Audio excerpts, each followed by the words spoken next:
Exercise 1.1 class 7 नया syllabus. Class 7 का जो भी नया सिलेबस चेंज हुआ। सवाल नंबर 1 कह रहा है क्या, ऐसा पूर्णांक निकालिए, ऐसा पूर्णांक निकालिए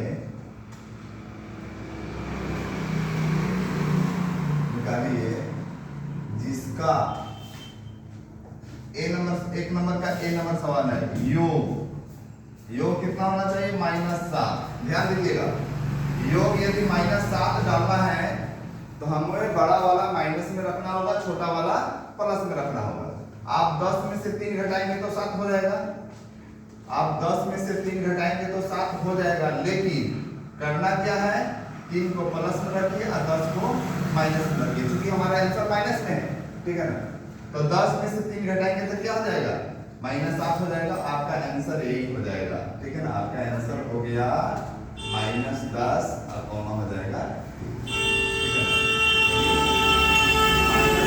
10 में से आप 3 को क्या करेंगे, घटाएंगे तो हमारा आंसर क्या हो जाएगा, 7 हो जाएगा, -7, ठीक है ना। बी नंबर सवाल है, क्या सवाल है, अंतर -10, यानी कोई ऐसा पूर्णांक लीजिए जिसको घटाने पर -10 हो जाएगा। तो आप ऐसे कर सकते हैं, -6 और -4, -6 में से -4 को घटाएंगे तो क्या हो जाएगा, आंसर हमारा -10 हो जाएगा। तो हमारा आंसर क्या हो गया, -6 और -4 हमारा आंसर हो गया, ठीक है। सी नंबर क्या है, अंतर 0, योग 0। सी नंबर सवाल है, इसका योग क्या है, 0 होना चाहिए। आप 0 में तो एकदम फ्री हो जाते हो, ठीक है ना। एक माइनस एक प्लस कुछ भी लिख दो, 0 हो जाएगा। जैसे -5 है अब +5 हो गया, ठीक है ना। तो ये दोनों को जोड़ेंगे तो क्या होगा, हमारा आंसर 0 हो जाएगा, यानी 5 में से 5 घट जाएगा, 0 हो जाएगा, ठीक है। डी नंबर क्या है, एक ऐसा पूर्णांक लीजिए जिसका अंतर 8 है। डी नंबर की क्यों लगा, एक नंबर में कितना, 3 का सवाल था, सी तक नहीं था। हाँ तो बोलो।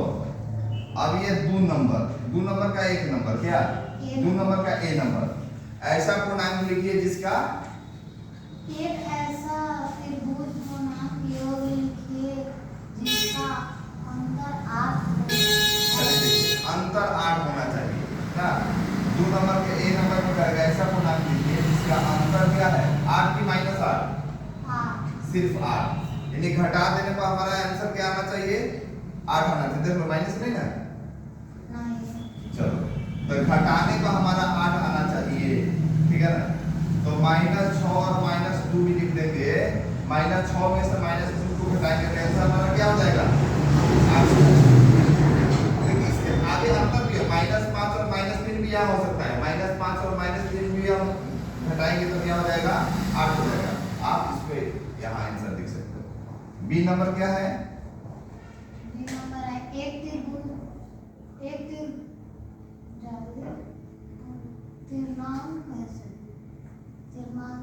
पूर्णांक और एक धनात्मक ऋणात्मक पूर्णांक हो, ऋणात्मक और धनात्मक पूर्णांक के दोनों में कितना हो, -5। देखिए एक ऋणात्मक और एक धनात्मक लिखना है कि -5 आ जाए। एक ऋणात्मक माने माइनस वाला, धनात्मक माने प्लस वाला, नेगेटिव और पॉजिटिव। तो -5 आना चाहिए ना। तो -5 ऋणात्मक और धनात्मक दोनों को मिलाकर अब -5 है, तो -3 हो गया, अब -2 हो गया।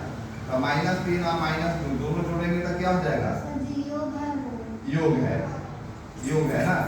आइए देखिए योग करना है, ठीक है ना। तो योग हमारा लेकिन -5 ही होना चाहिए, ठीक है ना। तो आइए आप -10 और +5, ठीक है ना, -5 आंसर आना चाहिए।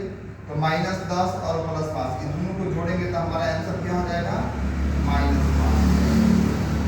सी नंबर क्या है,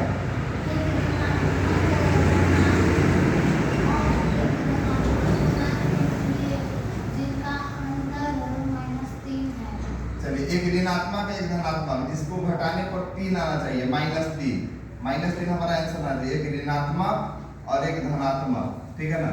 दोनों को अगर हम घटाएंगे तो -3 हमारा आंसर आना चाहिए, ठीक है। तो हम क्या 7 है -3 आ ना, 7 में से -7 में से +4, ठीक है ना। तो 7 में से 4 घटेगा तो कितना हो जाएगा 3 हो जाएगा। आप इसको ऐसे भी लिख सकते हैं, आप यहाँ 4 भी या -7 भी कर सकते हैं, ठीक है ना। तो 4 में से 7 घटेगा तो क्या 7 में से 4 घटेगा, तो हमारा आंसर क्या हो जाएगा -3।